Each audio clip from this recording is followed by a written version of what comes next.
Siamo da Maria Cacialli, proprietaria della nota pizzeria La Figlia del Presidente, situata nel cuore del centro storico di Napoli, a pochi passi da San Gregorio Armeno. Figlia di pizzaioli, Maria, tra tanti uomini, si è distinta per la sua dedizione, il suo amore e la sua passione verso la cucina.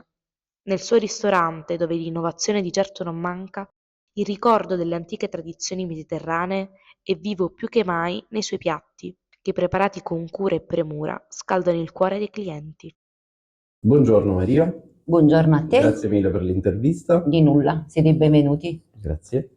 Cominciamo con la prima domanda. Chi è Maria Cacialli? Questa è una domanda un po' pesantella. Maria Cacialli è una semplice donna che lavora, che fa pizzaiola, che fa mamma, che fa l'imprenditrice. È uno che sa fatto cosa? Faccio jolly. Lei viaggia spesso? Sì, viaggio spesso per lavoro. E qual è la pizza peggiore che ha mai assaggiato? La pizza peggiore che ho mai assaggiato, diciamo che non ho mai assaggiato una pizza peggiore perché io cerco sempre di tirare il buono fuori da quel momento del pizzaiolo, perché non è che uno si scende sempre lo stesso, allora dico quel giorno forse quella pizza non era buona perché il pizzaiolo stava nervoso. E qual è la pizza migliore che ha mai assaggiato? La pizza migliore che ho assaggiato, secondo te? La sua. La mia. Perché il nome La Figlia del Presidente?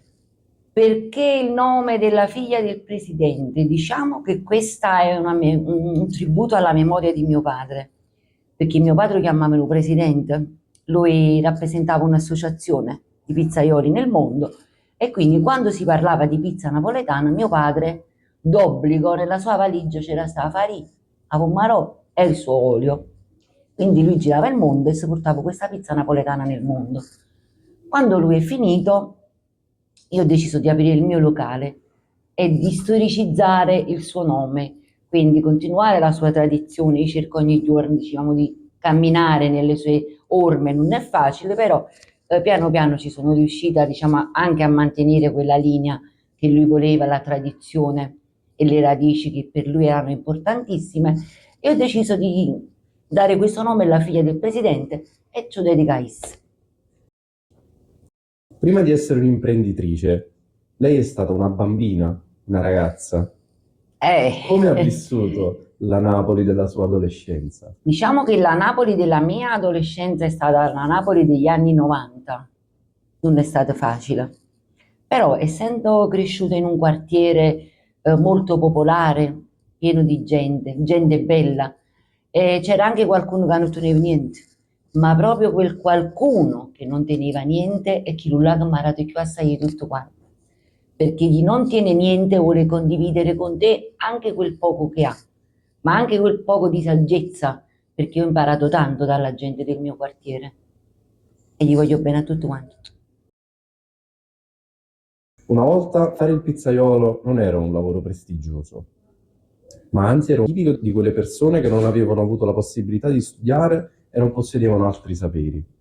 Oggi invece le cose sono cambiate e la figura del pizzaiolo è diventata una vera e propria professione. Un'arte per pochi. Cosa è successo secondo lei? Che cosa è successo? Diciamo che la figura del pizzaiolo è cambiata negli ultimi anni anche grazie al suo lavoro, perché comunque io ho sempre pensato che perché un pizzaiolo non può essere quantificato alla figura dello chef, anche perché il pizzaiolo, oltre l'arte bianca, la manipolazione, gli impasti e tutto il resto appresso, ci sono poi i condimenti che vanno sulla pizza. Diciamo che noi della tradizione, i condimenti della pizza ci facciamo noi, salsiccia, friariello, mulignano, puparolo, tutto quello che concerne, diciamo, il topping, la guarnizione della pizza, lo prepara il pizzaiolo. Quindi perché il pizzaiolo non deve essere quantificato a uno chef? Diciamo che è successo un po' che bordellini, un po' che bordelle, un po' che riposa, come diciamo a Napoli. E quindi, diciamo, questa figura è stata anche rivisitata e finalmente il pizzaiolo adesso ha avuto quello che si merita. In un mondo di pizzaioli, come ci si sente ad essere una donna? Io ho sempre pensato che, anzi, mio padre e io, questo era il suo motto. Diceva, tu sei femmina, stai in un mondo di maschi, soprattutto poi tanti val. ti va a cantare, no? Non si schiera mai guarda. Quindi lui diceva sempre vicino a me, tu, quando a passare, butta, nel senso spingi, magari se trovi l'ostacolo, dici scusa, ma che stai facendo? Io dai, non già passare. E diciamo che mi sono fatta questo spazio in mezzo a questi uomini, anche se mi vogliono bene, io li voglio bene, i miei colleghi li rispetto, però diciamo che la figura femminile negli ultimi anni è esplosa. 3 caratteristiche che dovrebbe avere un vero pizzaiolo. Allora, 3 caratteristiche che dovrebbe avere un vero pizzaiolo. La prima cosa è la pulizia e la figura, perché secondo me è importante entrare in un locale e trovare una persona pulita, non bella, perché se bella non una balla, non sai come mestiere, a me non mi serve. Però la prima cosa secondo me è la pulizia. L'altra caratteristica che deve avere un pizzaiolo, soprattutto io parlo di me, deve sempre mantenere le tradizioni. Quindi diciamo che negli ultimi anni ci sono state tante innovazioni. Qualcuno viene qua e mi chiede: ma voi il canotto non lo fate? Io ci rispondo: un canotto buffamo quando andiamo a mare. Quindi per me la pizza erotica a retto, in due piatti 33, bella, quando la gente la vede, si arregra e si mangia. E, diciamo la terza caratteristica di un pizzaiolo è l'umiltà, perché mio padre diceva: tu puoi essere un meglio pizzaiolo in Napoli e poi sei arrogante e presuntuoso, non mi serve a niente. Quindi diceva, quando trovava diciamo, qualche ragazzo nuovo che veniva a lavorare, con la sua arroganza e con la sua presunzione, mio padre diceva: vicina con banco. Non è cosa per te sto mestiere, vai io vattene a casa. Qual è il suo primo ricordo in cucina? Il mio primo ricordo in cucina, diciamo che io ho sempre vissuto nella pizzeria con mio padre, tagliere, scendeva, e mia mamma mi era portata alla pizzeria di mio padre, se no io non mangiavo. Essendo molto magra, piccola, esile, non mangiavo niente, mia mamma diceva l'unico modo per far mangiare a questa creatura la mi portava in da pizzeria. Mi portavano in pizzeria e mia mamma accattava la carne ammacinata, la carne macinata, no il macinato. Per farmi mangiare un po' di carne, mio padre mi diceva: Yam, Maria e papà ti faccio una pizzetta piccolina. Io dicevo sì. Riprendeva le palline di carne, me le metteva su questa pizza. Me la cuoceva a bocca di forno, piano piano, lenta lenta, ma aspettava un po' il bancone, con una santa pazienza, mi tagliava che la pizza e mi arriva a mangiare. Le facevo festa e contento, perché mi faceva mangiare sia la pizza che la carne. E quindi questo è il mio ricordo più bello che ho.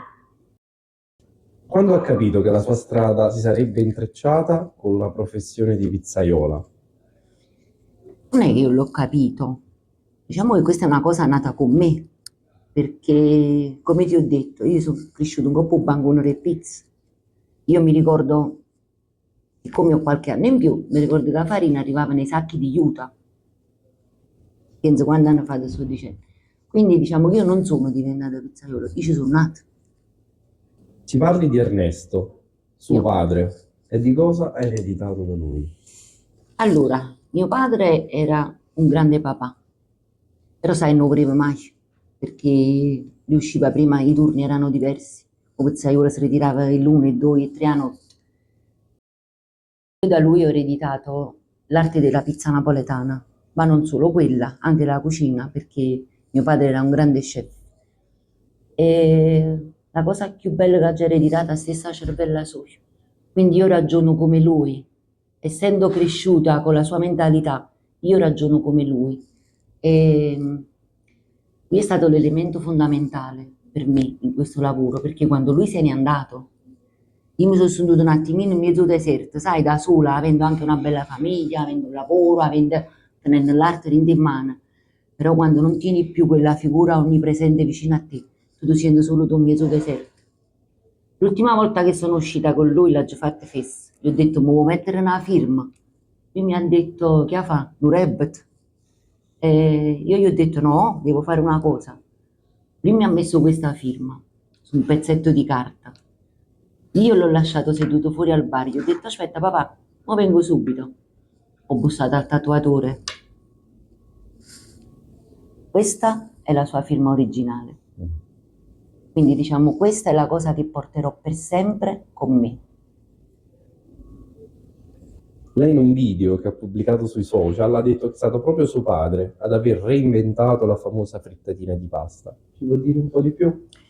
Lui l'ha reinventata, diciamo che quella là originale, la ricetta originale la tengo io, con il segreto di papà, come ricetta in orecchie. E quando lui ha fatto la prima frittatina, io ero presente, non mi scordo mai, lui uscì dalla cucina, posso far vedere come ascetta, perché lui teneva questa cosa che quando preparava da mangiare prendeva il grembiulino, così surravugliava, poi prendeva questa pentola enorme di stufa a cavallone, con i bordi del grembiule usciva con questa pentola grossa grossa, viene verso di me, dice guarda che cagaggio fatto a papà, papà che hai fatto? I bucatini, mo ti faccio a bricaggio combinato. Che combinato? Vai in da cucina, vedi che la carne ammacinata, tipo sì, la provola è il suo ingrediente segreto, fa sti palluccelli, ci fa sta pastetta fuori, la frigge, mi fa assaggiare un pezzetto. Ma io, credimi, sono svenuta dalla bontà. E quindi ho deciso di mettere questa frittatina nel mio locale, la classica, ma ho innovato anche con tante frittatine, però quella là di papà, sto primo posto. Da bambina era orgogliosa di dire che suo padre era un pizzaiolo? Da bambina ero orgogliosa di dire che mio padre era un pizzaiolo, ma lo dico anche adesso con orgoglio. Mio padre era un pizzaiolo, era un decano, era un maestro, era un grande padre. E la sua personalità, diciamo che io cerco di rispecchiare un po' la sua personalità, è una cosa che io non dimenticherò mai. Cioè mio padre non c'è sta nei giorni, io non pensi a lui, soprattutto quando poi vengo a cadere qua. Tu considera che quando lui se n'è andato mi regalarono una statuetta di papà e me la misero qua e io la tenni qua vicino a me. Per 3 giorni io stavo male, non mi sentivo bene, vomitavo. Mio marito, capì l'antifono, prese quella statuetta e me la mise in un'altra sala. Da quel giorno io, diciamo, mi sono ripresa, però un male mio era vedere una statua e non vedere la sua presenza. Poi, piano piano, con il tempo, diciamo che non è che mi sono calmate, però è la presenza che manca. I consigli, la presenza. Però che ogni tanto mi viene a dire andare orecchio. Ogni tanto viene da me. Ma la frittura fa veramente male come tutti dicono? Ma la frittura non è che fa male, deve essere moderata, deve come in tutte le cose, no? Gli devi dare comunque una moderazione perché gli eccessi fanno male, tutti gli eccessi fanno male. Io ti posso garantire una cosa, che io mangio frittura da quando sono nata, come una bomba. Ovviamente tengo clienti che vengono qua tutte le settimane da anni, pizza fritta e frittatina, cioè non ne possono fare a meno perché la mia pizza fritta è dipendenza. La sua specialità è la famosissima pizza fritta. Come la prepara? La pizza fritta come la preparo? Cicoli, ricotta, provola e pepe, perché nella pizza fritta non c'è da stare pomarole, nella classica napoletana. Vuoi vedere come la faccio? Vediamo, Jenny, vieni a presa a me. Venite a presa a me significa che oggi vi faccio vedere la preparazione della pizza fritta. Prima cosa, la stesura.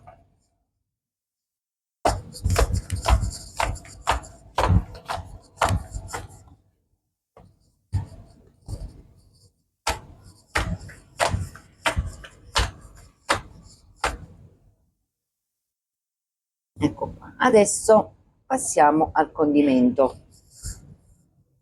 Ricotta, questa è una ricotta di bufala, metà latte di bufala e metà panna. Aspetta, provola.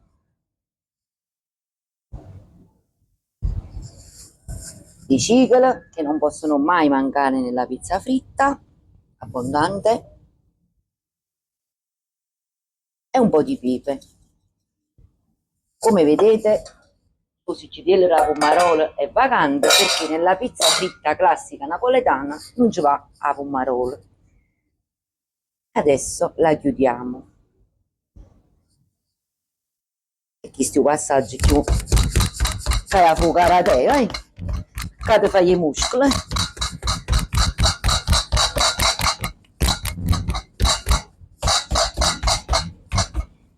Poi si prende questo cucchiaiello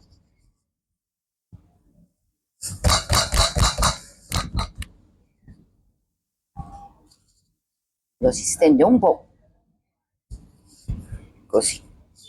Si sguallarea, si dice in napoletano, si dà l'ultima sistemata e poi la friggiamo.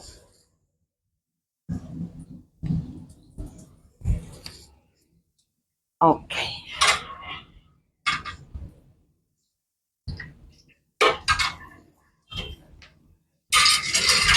Ecco qua, questa è la mia bambina. Voi considerate che ogni pizza che io preparo per me è come un figlio, quindi le voglio tanto bene, però ti devo mangiare. Come nasce la pizza Casa Mia?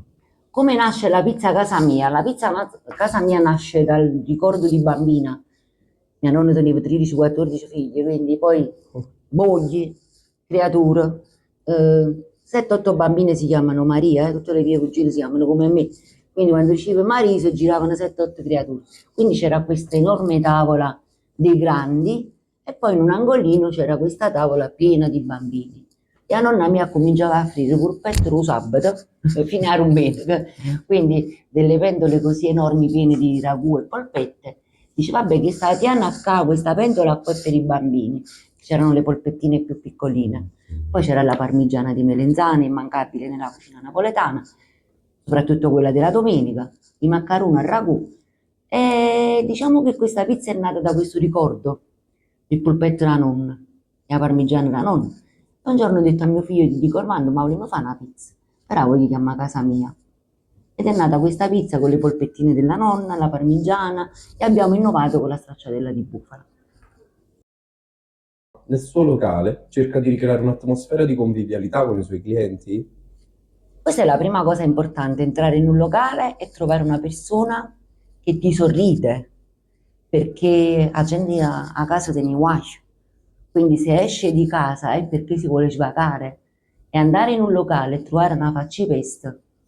Io penso che tu mi possa mettere, che ne so, il cibo migliore del mondo davanti a me e poi là c'è sta una persona che mi guarda con una faccipesta. Io preferisco andare a mangiare in una bettola, a rumorare una fetta di pane, sale e voglia, però magari mi faccio una chiacchierata e la persona che mi ospita mi racconta qualcosa, sta con me come io faccio con i miei clienti. Se vedo qualcuno che ci manca da qualche settimana, qualche mio cliente, gli dico, voglio, ma tu mi hai tradito? No, non ti ho tradito, sono state poco buone, sono state malate. Appena mi sono ripreso, sono venuto qua e mi ha fatto una grande pizza fritta.